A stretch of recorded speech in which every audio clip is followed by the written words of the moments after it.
High, আমার নাম সারা। আমি পড়াশোনা শেষ করছি। আমেরিকা থেকে স্নাতক করেছি আর এখানে বাস করছি। আর আপনি বললেন যে যিশু কখনোই নিজেকে ঈশ্বর দাবি করেননি। বাইবেল মতে রেভুলেশন অধ্যায় 1-এ বলেছেন, পুরো অধ্যায়টা পড়ছি না কারণ অনেক সময়ের দরকার, কিন্তু যিশু বলেছেন, আর তিনি বলেছেন, ভয় করো না, আমি প্রথম আর শেষ, আমি জীবন্ত একজন, আমি মৃত ছিলাম আর দেখো এখন জীবিত সর্বসময়ের জন্য, আমি জীবন মৃত্যুর চাবি নিয়ে এসেছি। তিনি আরো বললেন, আমি আলফা এবং ওমেগা, যে আছে, যে ছিল, যার আছে সর্বশক্তি। এগুলো ঈশ্বরের নাম ওল্ড এবং নিউ টেস্টামেন্টে আছে। আর আমি দেখেছি বলা হচ্ছে যিশু ঈশ্বরের ঔরসজাত পুত্র নয়, আধ্যাত্মিকভাবে ঈশ্বরের পুত্র। বোন প্রশ্ন করলেন, উদ্ধৃতি দিলেন রেভেলেশন অধ্যায় 1 অনুচ্ছেদটা বলেননি, প্রথম 20টি অনুচ্ছেদ নিয়ে আপনি বলছেন। আর আলফা এবং ওমেগা অনুচ্ছেদ 11, রেভেলেশন অধ্যায় 1 অনুচ্ছেদ 11, যেখানে যীশু খ্রিস্ট ভাই সাল্লাল্লাহু আলাইহি সাল্লাম বলেছেন আমি আলফা এবং ওমেগা। তাই আপনি বললেন যীশু খ্রিস্ট ভাই সাল্লাল্লাহু আলাইহি সাল্লাম বলেছেন আমি আলফা এবং ওমেগা, আমি প্রথম এবং আমি শেষ। আপনার মতে তিনি ঈশ্বর দাবি করেছেন। দেখেন, আমি বলেছি একটাও স্পষ্ট করে বলা বক্তব্য নেই, স্পষ্ট করে বলা একটা কথাও নেই পুরো বাইবেলে যেখানে যীশু ভাই সাল্লাল্লাহু আলাইহি সাল্লাম নিজে বলেছেন যে আমি ঈশ্বর, আমার উপাসনা করো। বলেননি। এখন আপনি বলছেন কারণ যীশু বলেছেন আমি আলফা এবং ওমেগা, এজন্য তিনি সর্বশক্তিমান ঈশ্বর। আলফা এবং ওমেগা দিয়ে কি বোঝাতে চান? আমি প্রথম এবং আমি শেষ কোন ক্ষেত্রে? আপনি কি বলতে চান যীশু খ্রিস্ট পৃথিবীতে প্রথম? না, তার জন্মের আগে তার মা পৃথিবীতে ছিলেন, অনেক নবী তার আগে এসেছেন, সুতরাং অবশ্যই তিনি প্রথম না, আবার শেষও না। বাইবেলের মধ্যে বলা হয়েছে নবী মুহাম্মদ সাল্লাল্লাহু আলাইহি সাল্লাম আসবেন, এটা আছে গসপেল অফ জন অধ্যায় 16 অনুচ্ছেদ 12 থেকে 14। আমার অনেক কিছু বলার আছে, কিন্তু তোমরা এখন তা সহ্য করতে পারবে না। যখন সত্যের আত্মা আসবে সে তোমাদের নিয়ে যাবে সত্যের দিকে। নিজে কিছু বলবে না, সে যা শুনবে তোমাদের বলবে। সে আমাকে সম্মানিত করবে, তোমাদের আসার পথ দেখাবে। নবী মুহাম্মদ সাল্লাল্লাহু আলাইহি সাল্লাম সম্পর্কে বলা হয়েছে।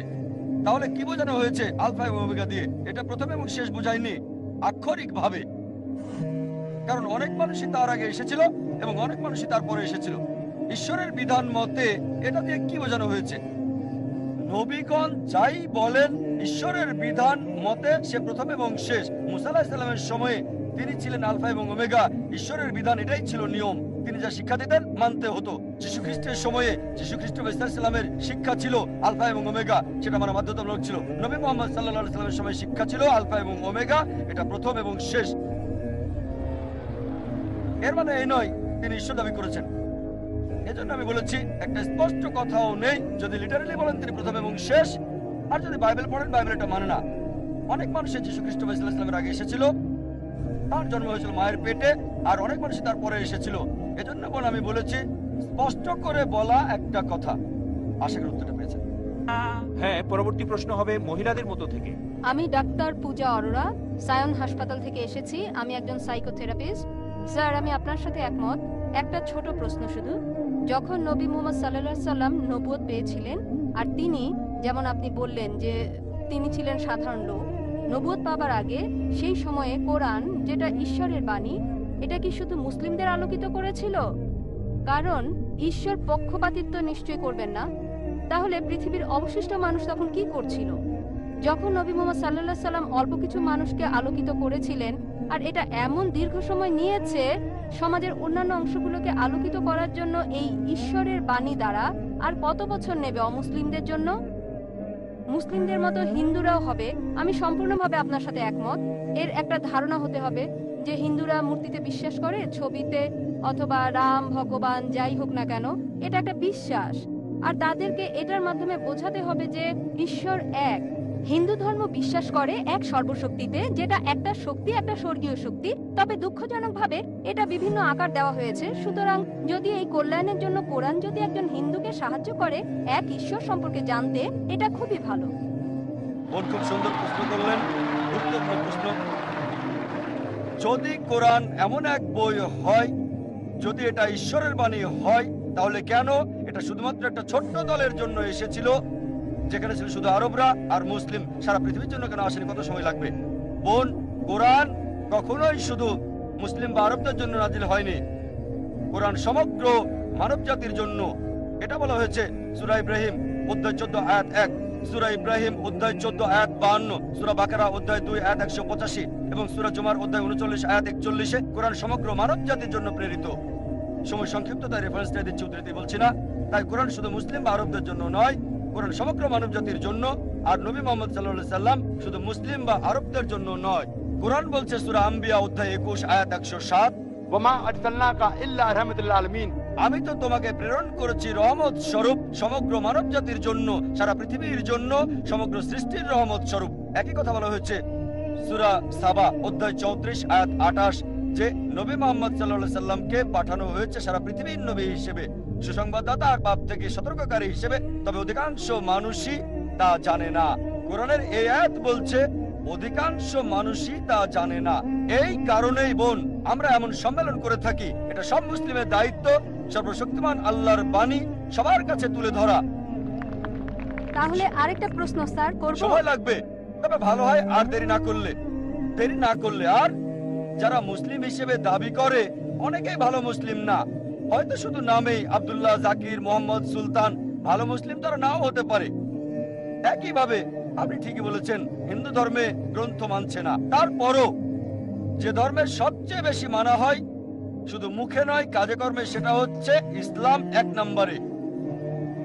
খ্রিস্টানরা সংখ্যায় অনেক বেশি, প্রায় 200 কোটি, মুসলিমরা 130 কোটি। তবে পৃথিবীতে ধর্ম মানার ক্ষেত্রে 1 নম্বর হলো ইসলাম, পার্সেন্টেজ হিসেবে সবচেয়ে বেশি। তাই এই আলোচনা প্রধানত ওই সমস্ত মুসলিমদের উদ্দেশ্যে যারা যথাযথভাবে ধর্ম পালন করছে না, যাতে ইসলামের কাছেই থাকে। আর ওই সব মুসলিমদের কাছে শান্তির বাণী পৌঁছাতে চাই, ভালোবাসার বাণী। আর পৃথিবীতে প্রমাণ করতে চায় যে ঈশ্বর কেবল একজনই। পূর্ণ শান্তি তখনই আসতে পারে যদি নিজের ইচ্ছাকে আল্লাহর কাছে সমর্পণ করেন। এটা একমাত্র রাস্তা পৃথিবী এবং আখিরাতে পূর্ণ শান্তি পাওয়ার। আর এই কারণে এই বোন এমন সম্মেলন করছি। আমাদের একটা স্যাটেলাইট চ্যানেল আছে, পিস টিভি। প্রতিদিন 60 মিলিয়নেরও বেশি মানুষ এটা দেখছে। তাই অন্তত বিচারের দিনে আল্লাহ সুবহানাহু ওয়া তাআলার কাছে বলতে পারবো, হে আল্লাহ, আমাদের সামর্থ্যের মধ্যে সর্বোচ্চ চেষ্টা করেছি। আমরা অন্তত প্রতিদিন 60 লক্ষ মানুষের কাছে তোমার দাওয়াত দিয়েছি। আর আজকে এই দাওয়াত আপনার কাছে পৌঁছে গেল বোন। তাই পরবর্তীতে বিচারের দিনে বলতে পারবো, আল্লাহ সুবহানাহু ওয়া তাআলাকে আমি দাওয়াত দিয়েছি, এই বোনকে গ্রহণ করা না করাটা আপনার বিষয়। আরেকটা বিষয় স্যার বলতে পারবো, একটু যোগ করতে চাই, পারবো? অনেক ধন্যবাদ স্যার। আর একটা বিষয়, যদি ঈশ্বর নিরপেক্ষ থাকবেন বিচারের দিনে, তাই না? তাহলে আপনি পক্ষপাতিত্ব করলেন যে অমুসলিমদের অগ্রাধিকার দেওয়া প্রশ্ন করার ক্ষেত্রে। ঈশ্বর ন্যায় নিরপেক্ষ। তাই যদি হিন্দুরা মূর্তি এবং ছবিতে বিশ্বাস করা বন্ধ করে আর তারা সর্বশক্তিমানে বিশ্বাস করে, যার কোনো আকৃতি নেই, কোনো আকার নেই, বিচারের দিনে তারা কি মুসলিম হিসেবে গণ্য হবে সর্বশক্তিমান ঈশ্বরের কাছে? না, এটা এমন না। একই ধারণা যা হিন্দু ধর্মে আছে, যা ভুল বিশ্বাস আর আকৃতি দিয়ে পালন করা হয়। তবে একজন হিন্দু যদি হিন্দু ধর্ম পালন করে, সেটা ভুল না, পালন করবে, কারণ তার উদ্দেশ্য ঈশ্বর, তিনি মহান। তবে আকার দেওয়া খুব যাবে ভালো না। প্রশ্ন, যদি এই বার্তা হিন্দুদের কাছে পৌঁছে তারা গ্রহণ করবে। খুবই ভালো প্রশ্ন। ধন্যবাদ পক্ষপাতিত্ব স্যার। আর নিরপেক্ষ হওয়ার ব্যাপারে দুটো মত থাকতে পারে আপনার দিক থেকে, কারণ নিরপেক্ষ না বলে অন্তত প্রশ্ন করতে পারছেন। এই পক্ষপাতিত্ব না করলে আমি আল্লাহর কাছে বলতে পারতাম না আমি আপনাকে সরাসরি দাওয়াত দিয়েছি এককভাবে। আপনি দেখছেন, তাই না, তিনি তা তাই আপনাকে বিশ্বাস বুঝতে করেন হবে না। বোন, কেন পক্ষপাতিত্ব করছি। এই পক্ষপাতিত্ব নিরপেক্ষতার জন্য, কারণ অন্যরা দাওয়াত পেয়েছে 100 না হলো 90 ভাগ, আপনারা সবাই কম পাবেন। তাই আমাদের এই পক্ষপাতিত্ব নিরপেক্ষ হওয়ার জন্য। ঠিক স্যার। তবে আমাদের যা এবার দরকার। আপনার প্রশ্নে আসি। জি স্যার। এটা খুব ভালো প্রশ্ন, যে যদি হিন্দুরা বিশ্বাস করে এক ঈশ্বরে, মূর্তিতে বিশ্বাস না করে, প্রতিমূর্তিতে বিশ্বাস না করে, ভাস্কর্যে বিশ্বাস না করে, তাহলে শেষ বিচারের দিনে তারা কি মুসলিম হবে? ঠিক, আপনি ইসলামের অংশ অনুসরণ করছেন। ঠিক, যদি আপনি হিন্দু গ্রন্থ পড়েন, হিন্দু গ্রন্থ বলছে আরেকজন নবী আসবেন। আর নবী মুহাম্মদ সাল্লাল্লাহু আলাইহি সাল্লামের আগমনের অনেক ভবিষ্যৎবাণী আছে অনেক জায়গায়। তার কথা আছে ভবিষ্য পুরাণায় পর্ব 3 খণ্ড 3 অধ্যায় 3 শ্লোক 5 থেকে 8। তার কথা বলা হয়েছে ভবিষ্য পুরাণায় পর্ব 3 খণ্ড 3 অধ্যায় 3 শ্লোক 10 থেকে 27। তার কথা বলা হয়েছে অথর্ববেদে অধ্যায় 21 অনুচ্ছেদ 6, অথর্ববেদ অধ্যায় 21 অনুচ্ছেদ 7। অনেক জায়গায় তার কথা বলা হয়েছে। তার কথা নাম সহ বলা হয়েছে 100-এরও বেশি বার মুহাম্মদ হিসেবে হিন্দু গ্রন্থে। ঠিক সময় স্যার। কম, তাই সবগুলো রেফারেন্স বলছি না। কল্কি পুরাণে কল্কি অবতারের কথা উল্লেখ আছে অধ্যায় 2 অনুচ্ছেদ 4, 5, 7, 9, 11 এবং 15-তে বলা হয়েছে আরেকজন অবতার আসবে, কল্কি অবতার, যার বাবার নাম হবে ঈশ্বরে বৃত্ত বিষ্ণু ইয়াস, আরবি করলে হয় আব্দুল্লাহ, যেটা মোহাম্মদ সাল্লাল্লাহু আলাইহি ওয়াসাল্লামের বাবার নাম। এই কল্কি অবতারের মায়ের নাম হবে সুমতি, যার অর্থ শান্তি, নীরবতা, যার আরবি হচ্ছে আমেনা, যেটা নবী মোহাম্মদ সাল্লাল্লাহু আলাইহি ওয়াসাল্লামের মায়ের নাম। তার জন্ম হবে মাধব মাসের 12 তারিখ, 12ই রবিউল আউয়াল। এই দিনে নবীজির জন্ম হয়েছিল। তার 4 জন সাথী থাকবে। আমরা জানি প্রথম 4 খলিফার কথা। তিনি জন্মগ্রহণ করবেন শান্তির জায়গায়, মক্কায়। তার জন্ম হবে মক্কার প্রধান গোত্র কুরাইশ বংশ। আরো বলছে তিনি উত্তর দিকে যাবেন, একটা গুহা থেকে ফিরে আসবেন। আর নবীজি মুহাম্মদ সাল্লাল্লাহু আলাইহি ওয়াসাল্লাম মক্কা থেকে মদিনায় গিয়ে আবার এসেছিলেন। আরো অনেক আছে কল্কি অবতার সম্পর্কে। আপনি একটা অংশে বিশ্বাস করছেন লা ইলাহা, আপনাকে এটা বিশ্বাস মুহাম্মাদুর করতে হবে রাসূলুল্লাহ। মুহাম্মাদুর রাসূলুল্লাহ। ধন্যবাদ স্যার, ধন্যবাদ। আর যদি এটা করেন, নাম যাই আছে থাক, সেটাই থাকুক, হোক প্রীতি, যে নামই থাকুক। আপনার নাম কি বল? পূজা। পূজা, এই নামই থাকুক, বদলাতে হবে না। মুসলিম হলেই হলো, নাম পরিবর্তনের কোনো দরকার নেই আপনার। কিন্তু স্যার ধারণাটা এক ঈশ্বরের ধারণা, কোনো মূর্তি নেই, কোনো প্রতিমূর্তি নেই। তার শেষ এবং চূড়ান্ত নবী মুহাম্মদ। ইনশাআল্লাহ বিচারের দিনে আপনি জান্নাতে যাবেন এই পূজা নাম নিয়ে। তাই স্যার রাস্তা ভিন্ন ভিন্ন, মূল বিষয় হলো উদ্দেশ্য এক হতে হবে। আমি এটাই বিশ্বাস না করি। বোন, গন্তব্যের জন্য পথগুলো ভিন্ন। যদি সবগুলো পথের গন্তব্য একই জি হয়ে থাকে স্যার, তাহলে আলাদা কথা। লক্ষ্য তো একই হবে, এটাই আমি বলতে চাচ্ছিলাম। বোন, সব রাস্তা দিয়ে রোমে যাওয়া যাবে না, ঠিক? আপনি মনে করতে পারেন, কিন্তু ভুলভাবে মনে করলে আমি সঠিক করে দেব। আমি বিশ্বাস করি হতে না। পারে। না স্যার, না না। বোন, যদি বলেন আপনি হিন্দু, সংখ্যাগত ভাবে যে ভারতে বাস করে সেই আসলে হিন্দু। না স্যার, এটা এমন না। বোন, হিন্দু হচ্ছে ভৌগোলিক সংজ্ঞা। আপনি জানেন না, আমি জানি। আমি একজন হিন্দু ভৌগোলিক ভাবে। আমি হিন্দু ভৌগোলিক ভাবে। হিন্দু শব্দটা প্রথম ব্যবহার করে আরবরা। অনেকে এখানে আছে, তারা আমাকে হিন্দি বলে যখন সেখানে যায়। হিন্দি, হাই হিন্দি। তারা বলে আমি হিন্দু। হিন্দু শব্দটা প্রথম ব্যবহার করে আরবরা যখন ভারতে এসেছিল। পার্সিরা ব্যবহার করেছিল এটা ভারতের লোকদের বোঝাতে যখন ভারতে এসেছিল। তাই ভৌগোলিক ভাবে আমি হিন্দু। যদি ধর্মীয় ভাবে বলেন, হিন্দু হচ্ছে মিসনোমার। স্বামী বিবেকানন্দ বলেন সঠিক কথাটি হচ্ছে বেদান্তি। আপনার বেদ মানা উচিত। তাই যদি সঠিক বিষয়টা অনুসরণ করেন, বেদের এক ঈশ্বরে বিশ্বাস করেন আর বিশ্বাস করেন নবী মুহাম্মদ সাল্লাল্লাহু আলাইহি ওয়াসাল্লামকে, তাহলেই আপনি একজন মুসলিম। কিন্তু স্যার ধর্ম শক্তিশালী হতে পারে না। হ্যাঁ? আসল শক্তি হলো আল্লাহ। ঠিক, আমি আপনার সঙ্গে সত্য এবং একমত। চূড়ান্ত শক্তি আল্লাহ। আর ঈশ্বরের ধর্ম হচ্ছে চূড়ান্ত। স্যার এটা ঈশ্বরের একমাত্র ধর্ম ধর্ম। ইসলাম না। ঈশ্বরের ধর্ম ইসলাম না, এটা না। ইসলাম, যদি আরবি শব্দ ইসলাম আপনাকে মর্মাহত করে, সেটাকে আপনি দূরে রাখেন। না না, এটা আমাকে আঘাত করছে না। আমি এটা আপনাকে কষ্ট বলছি বোন, দিচ্ছে না। যদি মর্মাহত না করে না তবে স্যার, এটা একটা ভালো শব্দ। কিভাবে এটা অন্যকে আঘাত করে? অন্তত একজন শিক্ষিত মেয়েকে না। মাশাআল্লাহ, আপনি একজন শিক্ষিত মেয়ে। হ্যাঁ, ধন্যবাদ, অনেক ধন্যবাদ আপনাকে। ধন্যবাদ স্যার। বোন, ইসলাম হচ্ছে নিজের ইচ্ছাকে আল্লাহর কাছে সমর্পণ করা। ইসলাম নিয়ে যদি সমস্যার দরকার নেই, তবে আপনার ইচ্ছাকে সমর্পণ করুন। আল্লাহ কোরআনে বলেছেন সূরা আল ইমরান অধ্যায় 3 আয়াত 19, إن الدين عند الله الإسلام। একমাত্র ধর্ম, একমাত্র জীবন ব্যবস্থা আল্লাহর কাছে গ্রহণযোগ্য হচ্ছে নিজের ইচ্ছাকে আল্লাহর কাছে সমর্পণ করা। হ্যাঁ ভাই। মিস্টার নায়েক, আমি ডাক্তার সূর্যকান্ত পাওয়ার, সেন্ট জর্জ হসপিটাল থেকে এসেছি। ধন্যবাদ এমন সুন্দর এবং আলোকিত বক্তব্যের জন্য। কোরআন ঈশ্বরের বাণী এই বিষয়ের উপর আপনি বলেছেন যে কোরআন আল্লাহর বাণী। আমার প্রশ্ন হলো, আপনার কাছে ঈশ্বরকে কে সৃষ্টি করেছেন? ঈশ্বরের উৎসটা কি? ভাই, খুব সুন্দর প্রশ্ন করলেন যে যদি কোরআন ঈশ্বরের বাণী হয়, তাহলে ঈশ্বরের স্রষ্টা কে? খুব ভালো প্রশ্ন। যদি আপনাকে জিজ্ঞেস করি যে আপনার বন্ধু জন একটা সন্তান জন্ম দিয়েছে, আপনি কি বলতে পারবেন সন্তানটা ছেলে না মেয়ে? আপনার বন্ধু জন হাসপাতালে একটা সন্তান জন্ম দিয়েছে, সন্তানটা ছেলে নাকি মেয়ে বলতে পারবেন? অনুমান করে বলেন। না, ছেলে না মেয়ে? বলতে পারছি না। সরি, অনুমান করতে পারছি না। চেষ্টা করেন। 50% হলেও বলেন। হ্যাঁ, 50 ভাগ, অর্ধেক সম্ভাবনা। ঠিক আছে, বলেন। ছেলে। ছেলে। ভাই, পুরুষ কি সন্তান জন্ম দিতে পারে? না, এখন এটা ছেলে না মেয়ে? নামটা মেয়ে নাম হতে হবে। আমি আপনাকে বলছি আপনার বন্ধু জন। আমি জানি না কোনো মহিলার নাম জন হয় কিনা। না, আমরা বলবো না। আচ্ছা আচ্ছা, ধরেন আপনার বন্ধু, ছেলে বন্ধু, সে হাসপাতালে গিয়ে একটা সন্তান জন্ম দিল। সন্তানটা ছেলে না মেয়ে? মেয়ে। পুরুষ কি সন্তান জন্ম দিতে পারে? না। এখন বুঝতে পেরেছেন, পুরুষ সন্তান জন্ম দিতে পারে না, তাহলে ছেলে না মেয়ে এই প্রশ্নটা আসে কি করে? তাই বলা হয়েছে ঈশ্বরকে কেউ সৃষ্টি করেনি। আপনার প্রশ্ন, কে ঈশ্বরকে সৃষ্টি করেছে? আমার প্রশ্নের মতো যে পুরুষটার সন্তান জন্ম দিয়েছে হাসপাতালে, সেটা ছেলে নাকি মেয়ে, প্রশ্নটাই অযৌক্তিক। কারণ আমরা জানি যে পুরুষ সন্তান প্রসব করে না, তাহলে ছেলে না মেয়ে এই প্রশ্ন আসে কি করে? তাই বলা হয়েছে ঈশ্বরকে কেউ সৃষ্টি করেনি। প্রত্যেক সৃষ্টির একজন স্রষ্টা থাকে, ঈশ্বরের কোনো স্রষ্টা নেই।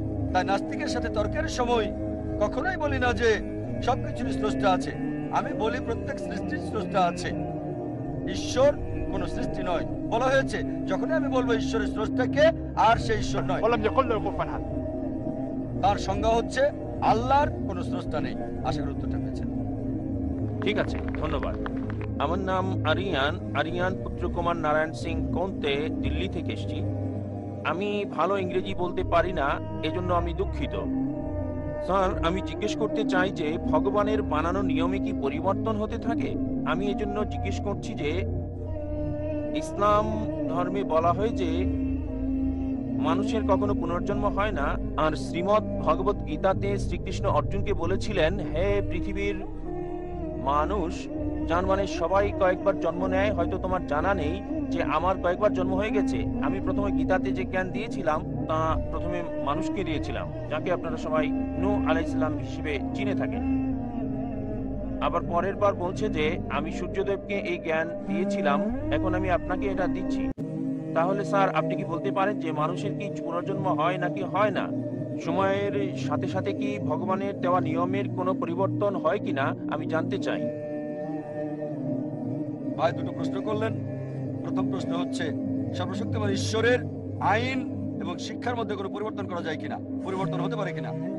আর দ্বিতীয় প্রশ্ন, একজন মানুষ দ্বিতীয়বার জন্মাবে কিনা, পুনর্জন্ম হবে কিনা। আর একটা উদ্ধৃতি দিলেন গীতা থেকে, এটা দিয়ে পরে বলবো। এবার আসুন আপনার প্রথম প্রশ্নে, ঈশ্বরের বিধান পরিবর্তন হয় কিনা। যদি ঈশ্বরের বিধানটার সঙ্গে সংশ্লিষ্ট হয়ে থাকে, যদি সেটা নির্দিষ্ট একটা গোত্রের মানুষের জন্য হয়, নির্দিষ্ট সময়ের জন্য হয়, তবে এটা পরিবর্তন হয়। যেমন ধরেন, আমি আলোচনায় বলেছি তাওরাত, জাবুর, ইনজিল সবগুলোই সর্বশক্তিমান ঈশ্বর প্রেরিত, তবে সেগুলো ছিল একটা নির্দিষ্ট গোত্রের লোকদের জন্য, একটা নির্দিষ্ট সময়ের জন্য। কিন্তু ঈশ্বরের সর্বশেষ এবং চূড়ান্ত নাজিল হওয়ার পর কোনো কিছু যুক্ত করা যাবে না, কোনো কিছুই বাদ দেওয়া যাবে না। কোরআন হচ্ছে সর্বশক্তিমান আল্লাহর সর্বশেষ এবং চূড়ান্ত বার্তা। আর কোনো ওহী নাজিল হবে না। নবী মুহাম্মদ সাল্লাল্লাহু আলাইহি সাল্লাম হলেন সর্বশেষ এবং চূড়ান্ত নবী, আর কোনো নবীও আসবেন না। আল্লাহ বলেন সূরা আহজাব অধ্যায় 33 আয়াত 40, ما كان محمد أبا أحد من رجالكم ولكن رسول الله وخاتم النبيين وكان الله بكل شيء عليما. যে মুহাম্মদ সাল্লাল্লাহু আলাইহি সাল্লাম কোন পুরুষের পিতা নন, তবে তিনি আল্লাহর রাসূল এবং নবীদের সিলমোহর। আর আল্লাহ সর্বজ্ঞ সর্বজ্ঞানী। নবী মুহাম্মদের পর যদি কেউ বলে সে আল্লাহর নবী, তার কাছে ওহী আসে, তার মানসিক চিকিৎসা দরকার। নবী মুহাম্মদ সর্বশেষ এবং চূড়ান্ত নবী। কোরআনের পর আর কোনো ওহী আসবে না, এ কথা কোরআনে স্পষ্ট বলছে সূরা মাইদা অধ্যায় 5 আয়াত 3। আজ তোমাদের জন্য আমার দিনকে পূর্ণ করলাম এবং জীবন বিধান হিসেবে দিলাম ইসলাম, আর আমার অনুগ্রহ পূর্ণ করলাম। যখন ধর্ম পরিপূর্ণ করা হয়েছে, তখন নতুন কোনো কিছু যুক্ত করা যাবে না, কিছু বাদও দেওয়া যাবে না। আপনার প্রশ্নে হ্যাঁ, পুরাতন ওহী পরিবর্তন হতে পারে, তবে মূল বার্তা প্রথম ওহী থেকে শেষ ওহী পর্যন্ত তাওহীদ সম্পর্কে, আল্লাহর একত্ববাদ সম্পর্কে এক। তাই সব গ্রন্থই যেগুলো কোরআনের আগে এসেছে সেগুলো আসল রূপে আর নেই। মানুষ সেগুলোকে পরিবর্তন করে দিয়েছে, কারণ সেগুলো সর্বকালের জন্য নয় এবং আল্লাহ সেগুলো সংরক্ষণ করার প্রয়োজন মনে করেননি। এবার যদি কোরআনের ব্যাপারে বলেন, আল্লাহ বলেছেন সূরা হিজর অধ্যায় 15 আয়াত 9, আমি কোরআন নাজিল করেছি, আমি এর সংরক্ষণকারী। এই কোরআনকে যদি সমগ্র মানব জাতি পরিবর্তন করার চেষ্টা করে, তারা তা পারবে না। সমগ্র মানব জাতি আর জিন একত্রিত হলেও কোরআনকে পরিবর্তন করতে পারবে না। আর পূর্ববর্তী কিতাবের ব্যাপারে বললে হ্যাঁ, তাহলে তা করতে পারবে, তবে চূড়ান্ত বার্তার ক্ষেত্রে পারবে না। এটা হচ্ছে চূড়ান্ত। এবার আসুন আপনার দ্বিতীয় প্রশ্নে। স্যার, আমার দ্বিতীয় প্রশ্ন ছিল আমার যে মনে আছে দ্বিতীয় আল্লাহর প্রশ্ন। কাছে মনে আছে, আমার যে মনে আছে। তিনজন মানুষ থাকে, তাদের সাথে আমাদের ব্রহ্মা, বিষ্ণু আর মহেশ, এই তিনজনের কাজ আলাদা আলাদা। তার মানে প্রথমে ব্রহ্মা যে প্রাণী যে কাজই করে সে অনুযায়ী তাকে জন্ম মানে আবারও পৃথিবীতে পাঠিয়ে দেয়। দ্বিতীয় কাজটি করে বিষ্ণু। বিষ্ণুজি সবাইকে লালন পালন করে আর তাদের দায়িত্বে থাকে। তৃতীয় যে মহাদেব আছেন, যাকে দেব আদি মহাদেব ডাকা হয়, মানে যাকে শিবশঙ্কর বলা হয়, আর তিনি সবার হিসাব মিলিয়ে দেন। তাহলে কি আপনাদের মানে আল্লাহর কাছে যে তিনজন থাকেন তারাও কি এই একই কাজ করেন? ভাই আপনি ইসরাইল নতুন প্রশ্ন করলেন, সেটার জি। উত্তর দেব। আগে পুরাতনটার উত্তর দিয়ে নি। জি আপনি পুনর্জন্ম সম্পর্কে জিজ্ঞেস করেছেন, জি এখন সেটার উত্তর চান কি চান না? জি চাই। চান, তাহলে পুনর্জন্ম সম্পর্কে প্রথমে কিছু বলি, তারপর ব্রহ্মা, বিষ্ণু, শিবা নিয়ে বলবো ইনশাআল্লাহ। দুটোর উত্তর দেব। ভাই একটা নতুন প্রশ্ন করলেন, আমি বললাম আগে পুরনোটার উত্তর দেব, তারপর আমি নতুন প্রশ্ন উত্তর দেব। দ্বিতীয় প্রশ্নটা ছিল পুনর্জন্মে বিশ্বাস করি কি না দ্বিতীয় জীবনে। এবার পুনর্জন্মের ব্যাপারে বললে ভগবত গীতা থেকে উদ্ধৃতি দিলেন। তবে বেদ হিন্দু ধর্মের সবচেয়ে পবিত্র গ্রন্থ। বেদ হচ্ছে প্রথম, এগুলো হচ্ছে শ্রুতি, তারপরে আসে হচ্ছে স্মৃতি। মহাভারতের অংশ হলো ভগবত গীতা। যদি ভগবত গীতা বেশি পড়া হয় বেদের চেয়ে, তবে নির্ভরযোগ্যতার ক্ষেত্রে বেদ হচ্ছে উপরে। বেদ পুনর্জন্ম সম্পর্কে বলছে, পুনর্জন্ম মানে পরবর্তী জীবন। আর যদি কোরআন পড়েন, কোরআনও এই কথা বলছে। কোরআন বলছে আপনি পৃথিবীতে আসবেন, তারপর মারা যাবেন, আবার পুনরুত্থিত হবেন। পূর্ণ মানে পরবর্তী, জন্ম মানে জীবন, পুনর্জন্ম। কোথাও বেদ বলছে না জীবন মৃত্যু, জীবন মৃত্যু, জীবন মৃত্যু, কোথাও বলছে না এই কথা, কোথাও বলেনি। ভগবত গীতাও এ ব্যাপারে কিছু বলেনি। আপনি যে উদ্ধৃতিটা দিয়েছেন ভগবত গীতা অধ্যায় 4 অনুচ্ছেদ 22, আমি রেফারেন্সটা দিচ্ছি।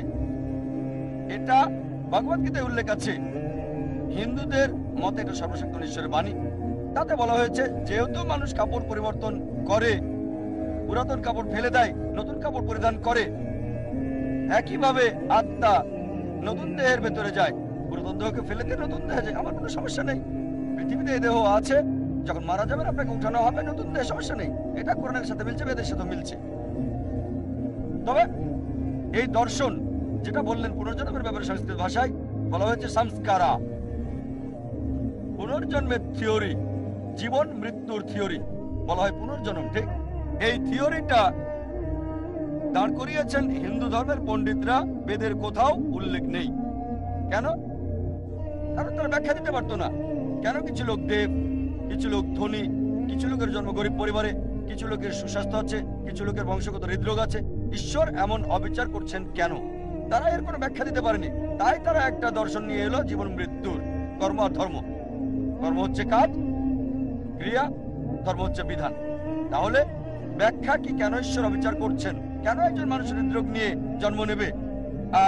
শেষ জীবনে সে কিছু পাপ করেছিল। এই দর্শন অনুমান হিন্দু ধর্মের পণ্ডিতদের, এটা বেদের নয়। তাই তারা এই দর্শন নিয়ে এলো আর বলল যদি ভালো কাজ করো পরবর্তী জীবনে উঁচু জাতে জন্ম নেবে তোমরা। আর হিন্দু ধর্মের বিশ্বজনীন ভ্রাতৃত্ব হচ্ছে সব জীবন্ত প্রাণী ভাই।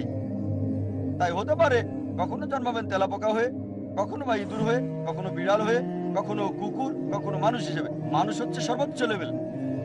ভালো কাজ করলে উঁচু লেভেলে জন্মাবেন, খারাপ কাজ করলে নিচু জাতে জন্মাবেন। আপনি মানুষ হয়ে জন্মাতে পারবেন 7 বার। কতবার? 7 বার। এটা হিন্দু পণ্ডিতদের দর্শন, যেটাকে বলা হয় সংস্কারা। এখন আপনাকে জিজ্ঞেস করি, এই পৃথিবীতে অপরাধ বাড়ছে না কমছে? অপরাধ বাড়ছে না কমছে? বেড়ে চলেছে, মাশাআল্লাহ, খুব ভালো। পাপ বাড়ছে। মানুষের সংখ্যা আমরা যা জানি, মানুষ বাড়ছে না কমছে? জনসংখ্যা বাড়ছে না কমছে? বাড়ছে, মাশাআল্লাহ। এখন পাপও বাড়ছে, মানুষের সংখ্যাও বাড়ছে। যেহেতু পাপ বাড়ছে, মানুষ তো কমার কথা। তাই বোঝা যাচ্ছে লজিক্যালি এটা ঠিক না। এজন্য আমি পুনর্জন্ম বিশ্বাস করি। পুনর্জন্ম মানে পরবর্তী জীবন, এ ব্যাপারে কোরআনও বলছে। তবে একবার এই পৃথিবীতে আসবেন, একবার। এবার আমরা দ্বিতীয় প্রশ্নে আসি, যে ব্রহ্মা, বিষ্ণু, মহেশ বা শিবা এটা একই? দুটো না, মহেশ আর শিবা একই, তবে সবচেয়ে পরিচিত হচ্ছে শিবা। ঠিক, স্রষ্টা, ধ্বংসকারী, রক্ষাকারী। ব্রহ্মা, বিষ্ণু, শিবা। আর আপনি বললেন ঈশ্বরের 3টি রূপ। না, 3টি রূপ না। তার কি কোনো মানুষ আছে? হ্যাঁ, তার অনেক ফেরেশতা আছে, তবে ঈশ্বর একাই যথেষ্ট। কোনো সাহায্য দরকার হয় না। তবে যদি তিনি চান ফেরেশতা দিয়ে কাজ করাতে পারেন, যদি চান। যদি না চান সমস্যা নেই। তিনি শুধু চাইবেন, তা হবে। কুন ফায়াকুন, হও আর হয়ে যায়। এবারে হিন্দুদের ব্যাপারে বললে, তারা যা বিশ্বাস করে তার কিছুটা ট্রিনিটির মতো, খ্রিস্টানদের মতো হিন্দুরা বিশ্বাস করে যে সর্বশক্তিমান ঈশ্বর, সৃষ্টির জন্য একজন ঈশ্বর ব্রহ্মা, ধ্বংসের জন্য একজন ঈশ্বর শিবা, একজন ঈশ্বর হলেন রক্ষাকারী বিষ্ণু। সুতরাং আলাদা ঈশ্বর সৃষ্টির জন্য, আলাদা ঈশ্বর রক্ষার জন্য, আলাদা ঈশ্বর ধ্বংসের জন্য। কোরআন বলছে সূরা আম্বিয়া অধ্যায় 21 আয়াত 22, এক আল্লাহ ছাড়া যদি একাধিক আল্লাহ থাকতো অবশ্যই তারা ঝগড়া করত। আর কোরআন বলছে সূরা মুমিনুন অধ্যায় 23 আয়াত 91, যে যদি একাধিক ঈশ্বর থাকতো একজন আরেকজনের সাথে যুদ্ধ করতো। এজন্য আমরা হিন্দু মিথ থেকে দেখি একজন ঈশ্বর যুদ্ধ করছে আরেকজনের সাথে, একজন ঈশ্বর আরেকজনকে পরাজিত করছে, তৃতীয় জন দ্বিতীয় জনকে সাহায্য করছে। ঈশ্বর কিভাবে যুদ্ধ করে? সুতরাং উত্তম হচ্ছে এক ঈশ্বর, তারপর একটাই। আর বেদ এটাই বলছে। যদি কোনো সাধারণ হিন্দুকে জিজ্ঞেস করেন আপনি কতজন ঈশ্বরে বিশ্বাস করেন, কেউ বলবে 3 জন, কেউ বলবে 100, কেউ বলবে 1000, কেউ বলবে 33 কোটি 330 মিলিয়ন। কিন্তু যদি শিক্ষিত হিন্দুকে জিজ্ঞেস করেন আপনি কতজন ঈশ্বরে বিশ্বাস করেন, সে বলবে একজন হিন্দুর উচিত এক ঈশ্বরে বিশ্বাস করা। কিন্তু সাধারণ হিন্দু বিশ্বাস করে একটা আদর্শে, সেটা প্যান্থেইজম। তার মানে সবকিছু ঈশ্বর। গাছ হলো ঈশ্বর, সূর্য ঈশ্বর, চাঁদ হলো ঈশ্বর, মানুষ হলো ঈশ্বর, আর সাপও ঈশ্বর। আমরা মুসলিমরা বিশ্বাস করি সবকিছু ঈশ্বরের। ঈশ্বর নামের সাথে এর শব্দ যোগ করি। সবকিছু ঈশ্বরের। গাছ ঈশ্বরের, সূর্য ঈশ্বরের, চাঁদ ঈশ্বরের, মানুষ ঈশ্বরের, পাশাপাশি সাপও হলো ঈশ্বরের। তাই প্রধান পার্থক্য হচ্ছে হিন্দু আর মুসলিমদের মধ্যে, হিন্দুরা বলে সবকিছু ঈশ্বর আর আমরা মুসলিমরা বলি সবকিছু ঈশ্বরের। ঈশ্বর নামের সাথে যুক্ত হয়েছে এর শব্দটা। পার্থক্যটা হচ্ছে এই শব্দটা। যদি আমরা শুধু এই এর শব্দটার পার্থক্য দূর করতে পারি, হিন্দু আর মুসলিম এক হয়ে যাবে। সেটা কিভাবে হবে? আল্লাহ কোরআনে বলেছেন সূরা ইমরান অধ্যায় 3 আয়াত 64, تعالوا إلى كلمة سواء بيننا وبينكم এসো সেই কথায় যা তোমাদের ও আমাদের মধ্যে এক। প্রথম সাদৃশ্য কি? ألا نعبد إلا الله আল্লাহ ছাড়া কারো ইবাদত করি না, ولا نشرك به شيئا তার সাথে আমরা কাউকে শরীক করি না, ولا يتخذ بعضنا بعضا أربابا من دون الله আর নিজেদের মধ্য থেকে আল্লাহ ছাড়া কাউকে প্রভু হিসেবে মানি না। فإن تولوا যদি তারা মুখ ফিরিয়ে নেয়, فقولوا اشهدوا بأننا مسلمون। বলো সাক্ষী থাকো আমরা মুসলিম, আল্লাহর কাছে নিজের ইচ্ছাকে সমর্পণ করি। কোন ধর্মকে যাচাই করার ভালো উপায় হলো ধর্মের অনুসারীদের না দেখে সেই ধর্মের গ্রন্থগুলোকে দেখা। এখন যদি হিন্দু ধর্মগ্রন্থ দেখি, যদি আমরা পড়ি উপনিষদ, বেদ, উপনিষদ এগুলো সবচেয়ে পবিত্র। চান্দোক্য উপনিষদে বলা হয়েছে অধ্যায় 6 অনুচ্ছেদ 2 পরিচ্ছেদ 1, एकम एविद्यम ঈশ্বর একজনই, দ্বিতীয় কেউ নেই। এটা সংস্কৃত উদ্ধৃতি। एकम एविद्यम ঈশ্বর কেবল একজন, দ্বিতীয় কেউ নেই। শ্বেতাসূত্র উপনিষদে বলা হয়েছে অধ্যায় 6 অনুচ্ছেদ 9, नाचस खसिज जनिता न जदिपा তার কোনো প্রভু নাই, তার কোনো পিতামাতা নাই। সর্বশক্ত ঈশ্বরের কোনো প্রভু নেই, তার কোনো মা নেই, তার কোনো বাবা নেই। শ্বেতাসূত্র উপনিষদে বলা হয়েছে 4 নম্বর অধ্যায় অনুচ্ছেদ 19, न तस्य प्रतिमा अस्ति ঈশ্বরের কোনো প্রতিমা নেই। প্রতিমা মানে প্রতিচ্ছবি, প্রতিমা মানে ফটোগ্রাফ, ভাস্কর্য, মূর্তি, পেন্টিং। সর্বশক্ত ঈশ্বরের কোনো ফটোগ্রাফ নেই, কোনো প্রতিমা নেই, কোনো প্রতিমূর্তি নেই, কোনো পেন্টিং নেই, তার কোনো ছবি নেই।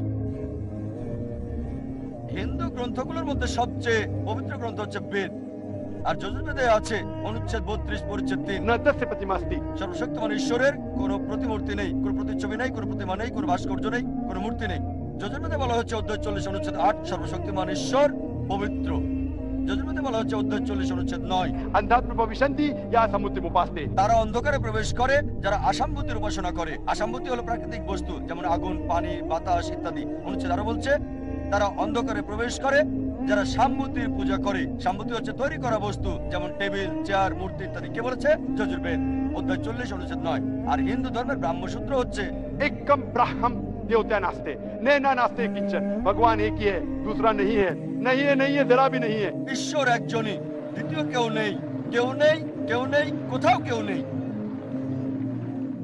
আমি দর্শকদের বলবো এই ছেলের জন্য জোর করতালি দিতে, কারণ আমি মনে করি যখন আমাদের বয়স কম আমরা বেশি নিষ্পাপ, বেশি ন্যায়পরায়ণ, বেশি সত্যবাদী। সে এরই দৃষ্টান্ত দেখালো। প্রশ্নটি খুবই গুরুত্বপূর্ণ, তার দৃষ্টিভঙ্গিও চমৎকার। আলহামদুলিল্লাহ। পরবর্তী প্রশ্ন পুরুষদের মধ্যে পিছন থেকে। মিস্টার জাকির, আমি অরোরা বিবেক। হিন্দু হয়েও এখানে এসেছি, কোনো বিতর্কের জন্য এখানে আসিনি। তবে আমার একটা প্রশ্ন। আহম ব্রহ্মা, আহম বিষ্ণু, আহম মহেশ এগুলো বলেছিল আমার ভালো বন্ধুদের একজন। ঘটনাক্রমে সে আমাদেরকে কোরআন এবং বাইবেল নিয়ে বলেছিল। তবে আমার প্রশ্ন হলো, আমার প্রশ্ন 4টা আপনার কাছে।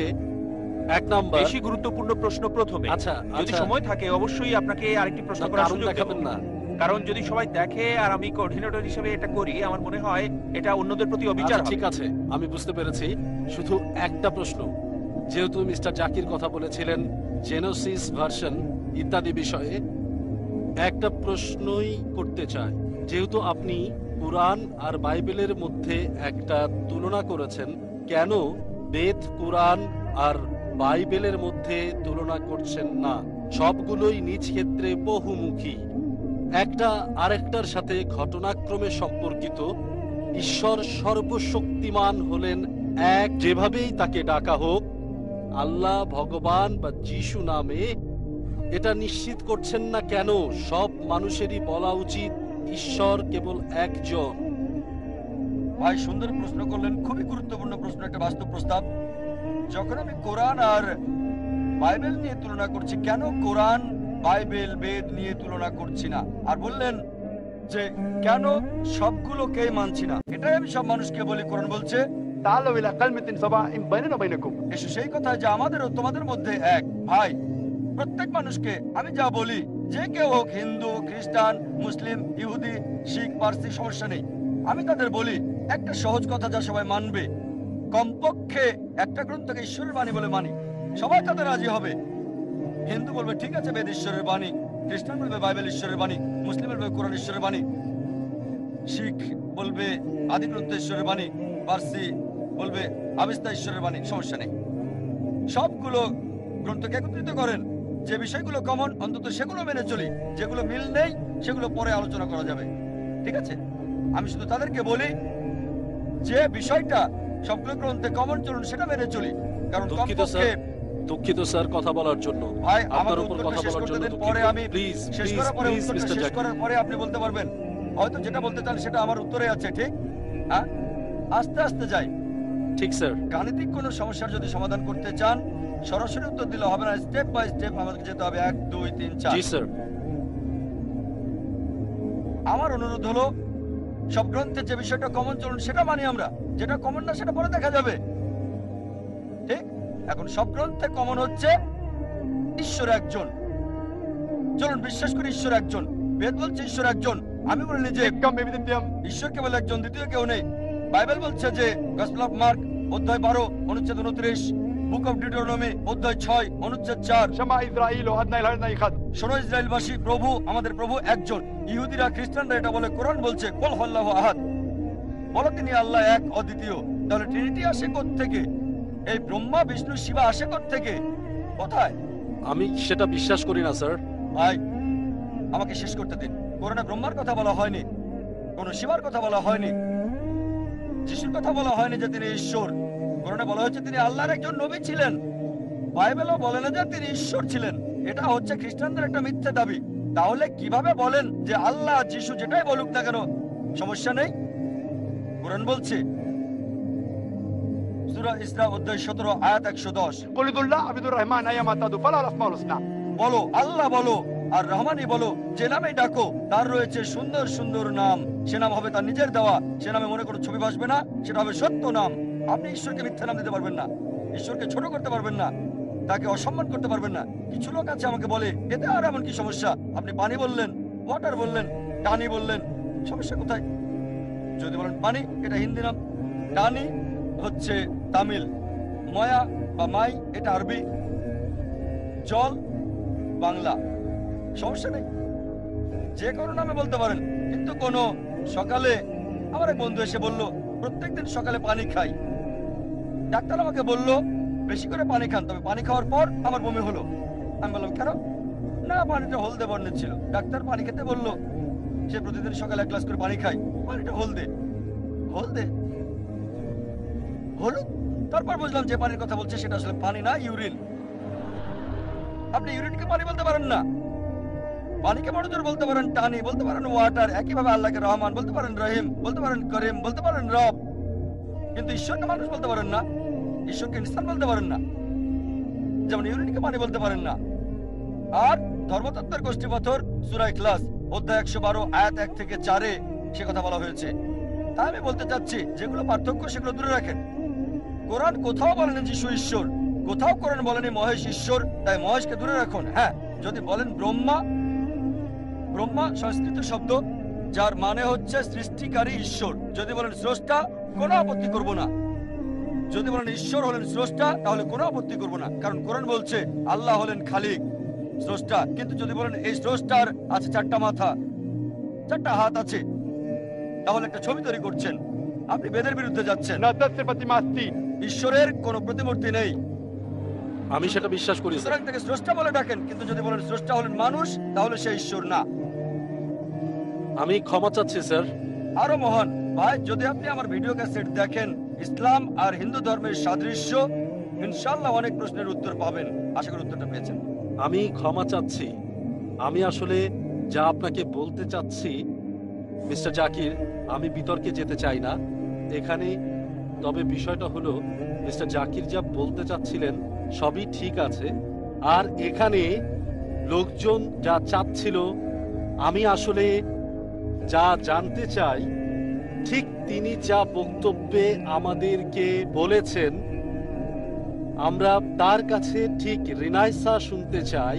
রিনাইসা পৃথিবীর স্রষ্টা, আর এটা যেভাবেই বলা হোক, আল্লাহ, ভগবান বা যিশু, পার্থক্য করা উচিত নয়।